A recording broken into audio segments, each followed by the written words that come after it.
All right, let's jump right in.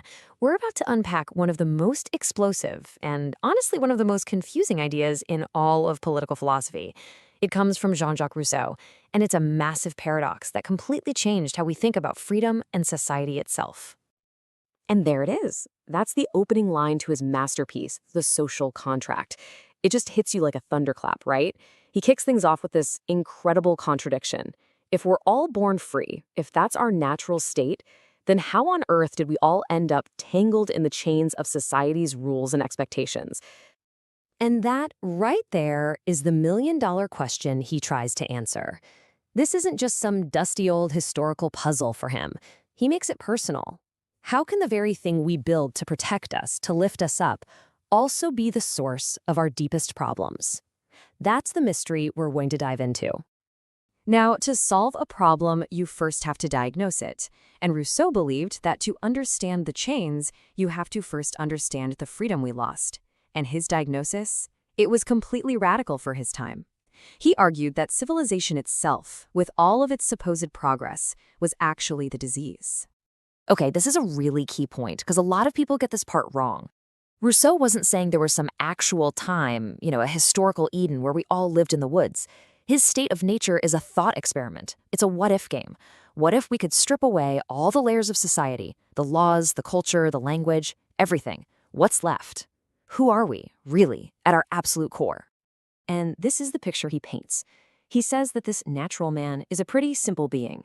He's guided by just two basic feelings, the need to survive and a natural sense of compassion for others. He's independent, he's content. But then, society happens, and that's when social man emerges. Suddenly, we start looking over our shoulder, comparing ourselves to others. And that's where the poison gets in. Ego, jealousy, pride. Our happiness stops being about our own contentment and starts being about what other people think of us. We become trapped in a cage of our own making. For Rousseau, this was the moment it all went wrong, the invention of private property. That single act of saying, "this is mine," created inequality. It created conflict, and it created the need for governments and laws just to protect all our stuff. It was the very first link in the chain. So, if society is the problem, should we all just go back to living in the forest? Well, not quite. And this is where Rousseau gets truly revolutionary. See, he doesn't want to destroy society. He wants to rebuild it on a totally new foundation. He proposes a new kind of social contract, and at its heart is this powerful idea he called the general will. This was his grand plan for a society that could actually make us free. So, what is this general will? It's crucial to understand it's not just the will of the majority. It's not about adding up everyone's private, selfish desires in a big vote. It's more like a shared conscience. It's the answer to the question, what is truly best for all of us as a single community? It's the decision you'd make if you could hit pause on your own biases and just think about the common good. The sports team analogy is perfect here. Think about it. The star player on a championship team doesn't just hog the ball and shoot whenever they feel like it. They follow the team's strategy. Why? Because the goal isn't just for them to score. The goal is for the team to win. That shared strategy, that commitment to winning the game together, that's the team's general will. So this all leads to the heart of his social contract, which is basically a great trade-off. We all agree to give up our natural liberty, that chaotic, do-whatever-you-want freedom, and in exchange, we get something much more valuable. We get civil liberty, which is freedom protected by laws that we all created together. And maybe even more important, we get moral liberty, the freedom of being our own masters by choosing to follow the rules that we ourselves made. And believe me, this was not just some abstract philosophical game.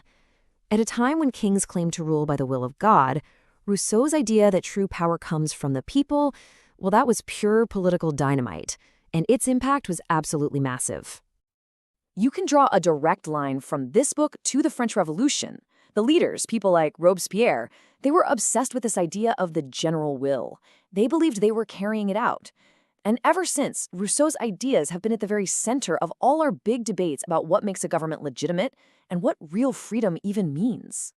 But this brings us to the really dark side, the deep paradox of what Rousseau left behind. On the one hand, his work is a cornerstone for modern democracy. The idea that a government needs the consent of the governed, that's all Rousseau. But on the other hand, critics see a terrifying blueprint for tyranny. I mean, if the general will is always right, what happens to the person who disagrees? Rousseau famously said that the community can force men to be free. Just think about that phrase.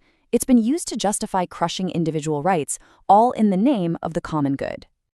And that brings us right back around to that first haunting question. Rousseau's challenge wasn't just for people back in the 18th century. It's a direct challenge to us, right here, right now.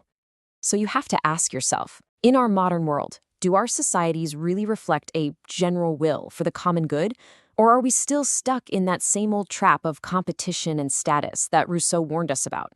Are things like social media, consumer culture, and political division just new, more comfortable kinds of chains? Rousseau doesn't give us the answer. He just leaves the question for us to deal with. This is for entertainment and educational purposes only.